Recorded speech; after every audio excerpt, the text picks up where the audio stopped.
അടച്ചുള്ള ഒച്ചയില്ലെങ്കിൽ sound പോയി. 2 വർഷമായി അടുപ്പിച്ച് ഞാൻ അന്യഭാഷ സിനിമയായിട്ടാണ് നാട്ടിലെന്ന് അറിയാം. കണ്ണാടിയിൽ എല്ലാവരും മേക്കപ്പ് ചെയ്തുകൊണ്ട് അല്ലെങ്കിൽ ആരെങ്കിലും നിങ്ങൾ എല്ലാ പ്രദേശവും സ്പീക്ക് ചെയ്യുന്ന സമയത്ത് എക്സ്പീരിയൻസ് അതിനുള്ള എല്ലാ പ്രയത്നവും ഞാൻ ഇടുന്നുണ്ട്.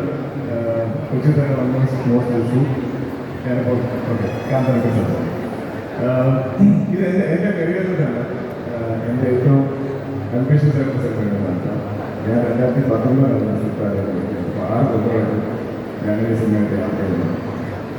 ഇന്ന് ഈ ഡയറക്ടർ ആരെയും കാണാൻ ഞാൻ ഉച്ച സമയത്ത് നരേഷൻ പ്ലാൻ ചെയ്ത് ആരായിട്ട് ഞാൻ അത് മീറ്റ് ചെയ്തു.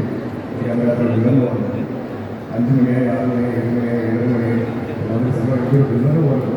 ഒരു 10 മിനിറ്റ് ഒരു 10 മിനിറ്റ് ഞാൻ കഷ്ടാണ് കൊടുക്കുന്നു. അപ്പോൾ അത്രയും നീണ്ട ഡീറ്റെയിൽ ആയിട്ട് നിലയ്ക്കുന്ന ഒരു വ്യക്തിയാണ്. അതേപോലെ തന്നെ അടുത്ത സെക്കൻഡ് ഹാഫിനായിട്ട് നമ്മൾ കാലത്ത് നമുക്ക് വിളിച്ചു 10 മണിക്കൂർ കേട്ടിട്ടാണ് ഞാൻ ഇവിടെ അയച്ചു കേൾക്കുന്നത്.